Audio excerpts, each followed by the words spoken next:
गुरुकुल प्रणाली पर हमारी श्रृंखला के 5वें हिस्से में आपका स्वागत है।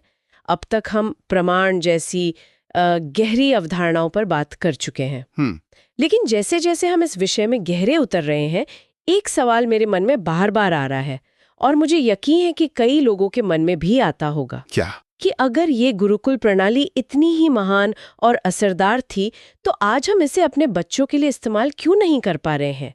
असली रुकावट कहाँ है? ये एक बहुत ही अहम सवाल है। क्या ये स्कूलों, सरकार या सिस्टम की कमी है, या फिर जैसा हमारे स्रोत इशारा कर रहे हैं, असली चुनौती कहीं और, शायद हमारे अपने घरों और हमारे अपने दिमागों में ही छिपी है? बिल्कुल, और इसका जवाब अक्सर उन जगहों पर मिलता है जहां हम देखने की उम्मीद भी नहीं करते। स्रोत साफ तौर पर बताते हैं कि गुरुकुल शिक्षा को फिर से जिंदा करने की राह में जो दो सबसे बड़ी रुकावटें हैं, वो बाहरी नहीं बल्कि पूरी तरह से आंतरिक हैं। अच्छा। और आज हम इन्हीं दो चुनौतियों की परतों उधेड़ने की कोशिश करेंगे। ये समझना उन माता पिता के लिए खास तौर पर जरूरी है जो सच में अपने बच्चों के लिए सीखने का एक बेहतर माहौल बनाना चाहते हैं। ठीक है, तो चलिए इसे खोलते हैं। पहली चुनौती, स्रोत बताते हैं, है तैयारी। तैयारी। और इसकी तुलना यूपीएससी की परीक्षा से की गई है, जो मुझे काफी दिलचस्प लगी। जैसे कोई अभ्यर्थी सालों पहले से तैयारी शुरू कर देता है, वैसे ही बच्चे को भी बचपन से एक खास तरह की तैयारी की जरूरत होती है। बिल्कुल। लेकिन यहाँ एक बहुत ही रहस्यमयी बात कही गई है। स्रोत कहते हैं कि बच्चे का अंतिम लक्ष्य है अपने शब्द से जुड़ना, यानी अपने असली आध्यात्मिक स्वरूप को पहचानना। लेकिन ऐसा करने के लिए बचपन में उसे एक जरूरी भूलने की प्रक्रिया या एमनीजिया से गुजरना पड़ता है। बिल्कुल, और यहीं पर ज्यादातर लोग उलझ जाते हैं। शब्द मतलब वो आंतरिक ज्ञान का स्रोत जो हर किसी के अंदर है, पर दुनिया को समझने के लिए, उसके नियम सीखने के लिए बच्चे को कुछ समय के लिए उस आंतरिक जुड़ाव से ध्यान हटाकर बाहरी दुनिया पर केंद्रित करना पड़ता है। एक मिनट, ये बात थोड़ी अजीब लग रही है। आप कह रहे हैं कि बच्चे को उसके असली स्वरूप से जुड़ने के लिए पहले उसे भूलना जरूरी है। ये तो सुनने में उल्टा लगता है। हाँ, लगता है। हम तो चाहते हैं कि वो शुरू से ही जुड़ा रहे। हम उसे मेडिटेशन सिखाते हैं, शांत रहना सिखाते हैं, और यहाँ कहा जा रहा है कि भूलना जरूरी है। आपका सवाल बिल्कुल जायज है। इसे ऐसे समझिए, अगर बच्चा हमेशा अपने अंदर ही खोया रहेगा तो वो चलना, बोलना, गणित या दूसरों से जुड़ना कैसे सीखेगा? सही बात है। बाहरी दुनिया के प्रमाण इकट्ठे करने के लिए उसे पहले बाहरी दुनिया पर पूरा ध्यान लगाना पड़ता है। यह एक तरह का अस्थायी फोकस शिफ्ट है। अच्छा। और यहीं माता-पिता और शिक्षकों की जिम्मेदारी आती है कि वे इस तैयारी के दौर को ऐसे गस्टाल्टन करें कि जब बच्चा वापस अपने शब्द की ओर मुड़े तो रास्ता सबसे आसान हो, रुकावटों से भरा ना हो। ठीक है, अब ये थोड़ा समझ आ रहा है। यानी बचपन में उसे बाहरी दुनिया को समझने के लिए मजबूत औजार देने हैं ताकि बाद में वो अंदर की यात्रा आसानी से कर सके। एकदम। और इसी बात को समझाने के लिए स्रोत में एक बहुत ही कमाल की उपमा दी गई है। कौन सी? मान लीजिए आपका बच्चा एक विशाल महल बना रहा है और आप जानते हैं कि किशोरावस्था में जब वो अपनी पहचान को लेकर सवाल करेगा तो ये महल टूटने वाला है। तो आप उसे महल बनाने के लिए कांच की सुंदर नाजुक ईंटें देंगे या फिर प्लास्टिक के लेगो ब्लॉक्स? जाहिर है लेगो ब्लॉक्स, क्योंकि उन्हें तोड़कर दोबारा जोड़ा जा सकता है। कांच तो एक बार टूटा तो बिखर जाएगा, उसे जोड़ना नामुमकिन है। सही। लेकिन आप यहाँ कांच की के किसे कह रहे हैं? क्या बच्चों को मजबूत नैतिक मूल्य देना, जैसे हमेशा सच बोलो, चोरी मत करो, बड़ों का आदर करो, ये कांच की ईंटें हैं? ये तो नींव को मजबूत करने वाली बातें लगती हैं। और यही सबसे बड़ा भ्रम है। ये मूल्य अपनी जगह बहुत जरूरी हैं, लेकिन समस्या तब होती है जब इन्हें कठोर और अटूट नियमों की तरह पेश किया जाता है, बिना किसी संदर्भ या लचीलेपन के। जीवन कभी भी सीधा सपाट काला और सफेद नहीं होता। अब आप भगवद गीता या रामायण को देखिए, वो हमें सिर्फ सही और गलत नहीं सिखाते, वो हमें धर्म के बारे में सिखाते हैं। सही है। धर्म का मतलब है दो सही विकल्पों के बीच में से उस समय के लिए सबसे उचित कार्रवाई को चुनना। अगर बच्चे का दिमाग कांच की ईंटों की तरह सख्त होगा, जहां सच बोलने का मतलब हर परिस्थिति में सच बोलना है, तो वो इन ग्रंथों की गहराई को कैसे समझेगा? वो तो भ्रमित हो जाएगा। हाँ, वो जीवन की जटिलताओं में जाकर टूट जाएगा, भ्रमित हो जाएगा। लेगो ब्लॉक्स उसे वो मानसिक लचीलापन देते हैं कि वो चीजों को जोड़ तोड़कर अलग अलग नजरियों से देख सके। वाह, अब ये साफ हुआ। तो लचीलापन ही वो लेगो ब्लॉक है। और ये जो लचीलेपन वाली बात है, ये सिर्फ बच्चे की तैयारी पर ही नहीं बल्कि एक और चीज पर भी निर्भर करती है, और शायद उससे भी ज्यादा। और वो है माता पिता की अपनी सोच। यहीं से हम दूसरी चुनौती पर आते हैं, है ना? बिल्कुल। दूसरी चुनौती पहली से भी ज्यादा सूक्ष्म और शक्तिशाली है। यह है माता पिता और गुरुओं की अपनी विश्वास प्रणाली या बिलीफ सिस्टम। अच्छा। इसका बच्चे के सीखने पर इतना गहरा असर पड़ता है कि हम अंदाजा भी नहीं लगा सकते, भले ही बाहर से गतिविधि एक जैसी ही क्यों ना दिख रही हो। इसे समझने के लिए हमारे स्रोतों में खेती का एक बड़ा कमाल का उदाहरण दिया गया है। सोचिए 3 अलग-अलग परिवार हैं और तीनों के बच्चे एक ही काम कर रहे हैं, खेती। ठीक है। पहले माता पिता शहर में रहते हैं, उनके लिए खेती एक रोमांटिक विचार है। बच्चे का प्रकृति से जुड़ना, अपनी जड़ों को पहचानना, वो इसे एक सकारात्मक और ग्राउंडिंग अनुभव मानते हैं। ठीक है, तो इस मामले में बच्चा उस गतिविधि से आनंद और जुड़ाव सीखेगा। उसके लिए वो एक तरह का एडवेंचर होगा। हाँ, अब दूसरे माता पिता को देखिए। वो खुद एक किसान है और उनका मानना है कि इस पेशे ने उन्हें सिर्फ गरीबी और संघर्ष दिया है। वो दिल से चाहते हैं कि उनका बच्चा पढ़ लिख कर शहर जाए और कोई अच्छी नौकरी करे। उनके लिए खेती एक मजबूरी है जिससे वो अपने बच्चे को दूर रखना चाहते हैं। ये बहुत गहरी बात है। यहाँ बच्चा आपके शब्द नहीं पकड़ता, आपकी ऊर्जा पकड़ता है। अगर किसान पिता मन में सोच रहा है कि इस काम ने मुझे बर्बाद कर दिया, मेरा बेटा अफसर बने, तो भले ही वो बच्चे को पौधे लगाना सिखा रहा हो, तो बच्चा क्या सीखेगा? बच्चा उस काम से अनजाने में ही नफरत करना सीखेगा। वो उस गतिविधि के पीछे छिपे तिरस्कार और बोझ को महसूस कर लेगा। बिल्कुल।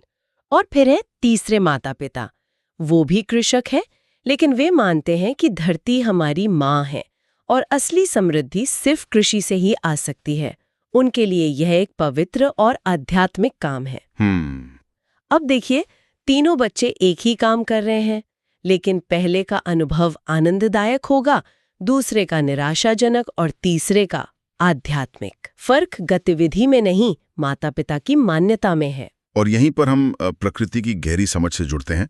हमारे शास्त्रों में प्रकृति का मतलब सिर्फ पेड़ पौधे या जानवर नहीं है। तो क्या है? या ब्रह्मांड की रचनात्मक ऊर्जा, फेमिनिन एनर्जी, और हमारी अपनी आंतरिक प्रकृति भी है। हमारे यहाँ प्रकृति न्याय की अवधारणा है जो हमें सिखाती है कि प्रकृति का निरीक्षण करके उससे गहरे जीवन सिद्धांत कैसे सीखें। जैसे हम देखते हैं कि हर बीज अपने समय पर ही उगता है, चाहे हम कितनी भी जल्दी करें। ये एक प्राकृतिक नियम है, एक सबक है। तो ये सिर्फ बागवानी करना नहीं है, बल्कि उस प्रक्रिया के माध्यम से धैर्य, समय और जीवन चक्र जैसे गहरे ब्रह्मांडीय सिद्धांतों को समझना है। एकदम सही। और ये सीखना तभी संभव है जब माता पिता उस गतिविधि को पवित्र और ज्ञान का स्रोत माने, ना कि एक पिछड़ा हुआ काम या बोझ। माता पिता की मान्यताएं उस सीखने के ढांचे को या तो मजबूत करती हैं या पूरी तरह से तोड़ देती हैं। इसी बात ने मुझे एक और चीज पर सोचने पर मजबूर कर दिया।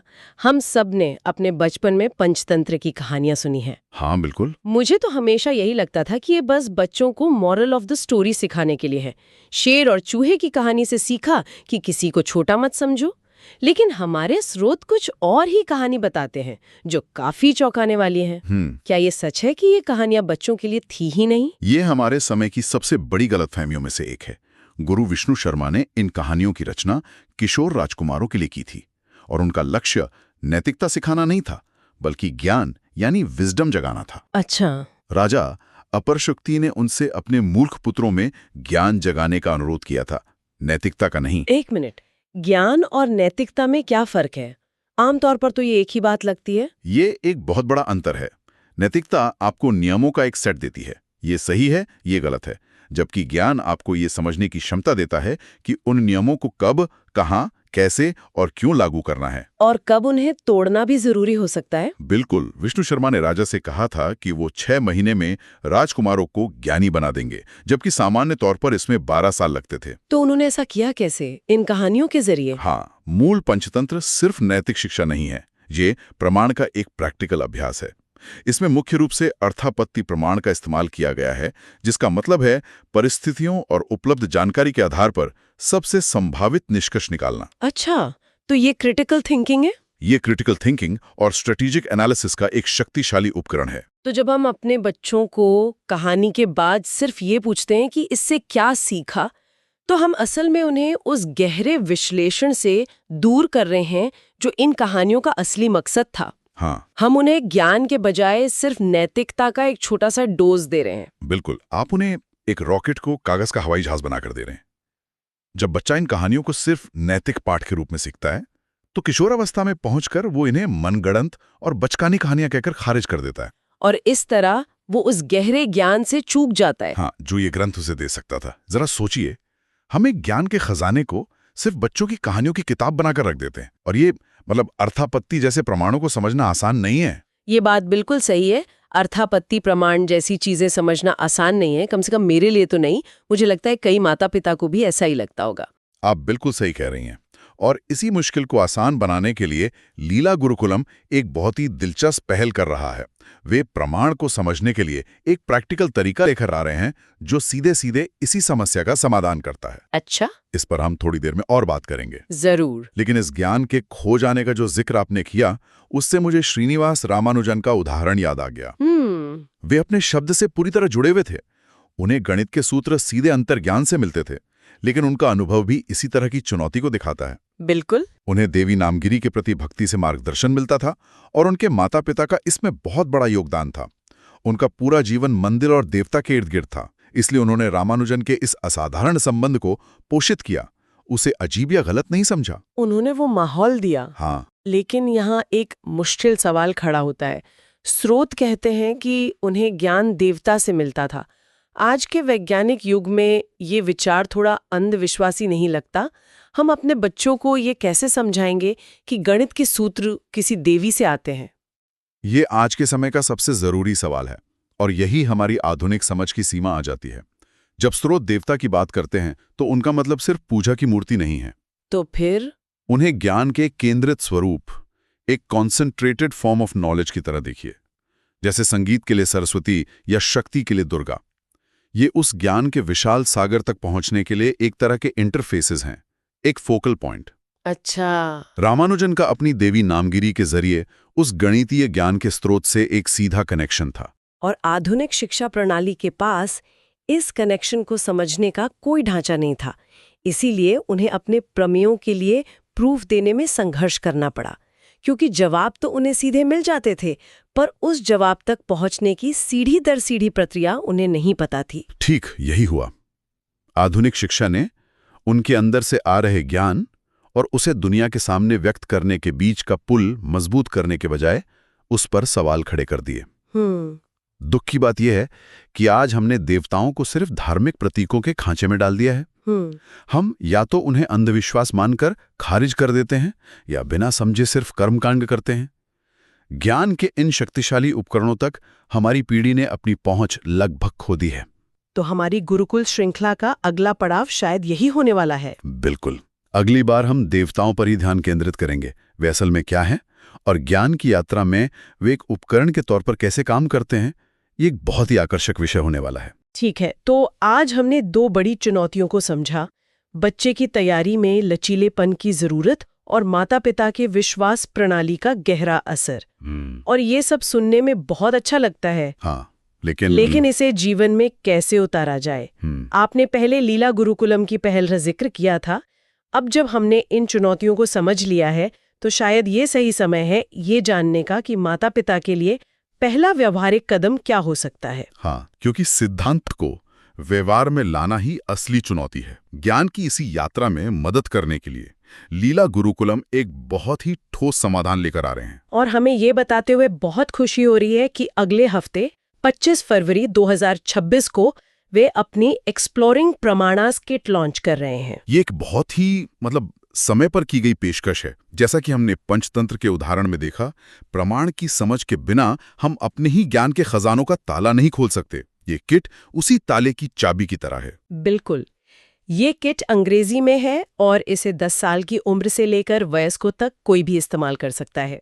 इसका मकसद इन अवधारणाओं को सिर्फ सैद्धांतिक रूप से समझाना नहीं, बल्कि व्यावहारिक रूप से सिखाना है। ये सबसे जरूरी बात है। ये सिर्फ पढ़ने के लिए नहीं, बल्कि करने के लिए है, ताकि माता पिता और बच्चे मिलकर ज्ञान के इन उपकरणों को चलाना सीख सकें। और ये सबसे महत्वपूर्ण बात है, क्योंकि ज्ञान अनुभव से ही पुख्ता होता है। ये किट एक साझा मंच प्रदान करती है, जहां परिवार एक साथ सीख सकता है और इन प्राचीन विचारों को अपनी आधुनिक जिंदगी में लागू कर सकता है। तो आज की इस गहन पड़ताल से ये साफ है कि गुरुकुल प्रणाली को पुनर्जीवित करने का रास्ता स्कूलों या कॉलेजों से नहीं बल्कि हमारे अपने घरों से शुरू होता है। हमने 2 प्रमुख चुनौतियों को समझा। बचपन में कांच की ईंटों जैसे कठोर नियमों के बजाय लेगो ब्लॉक्स जैसे लचीलेपन की जरूरत और माता-पिता की अपनी विश्वास प्रणालियों का शक्तिशाली प्रभाव। हमने ये भी देखा कि कैसे पंचतंत्र जैसी कृतियों का गहरा अर्थ, जो ज्ञान और विश्लेषणात्मक सोच को विकसित करने के लिए था, अक्सर सतही नैतिक शिक्षा में खो जाता है। सही।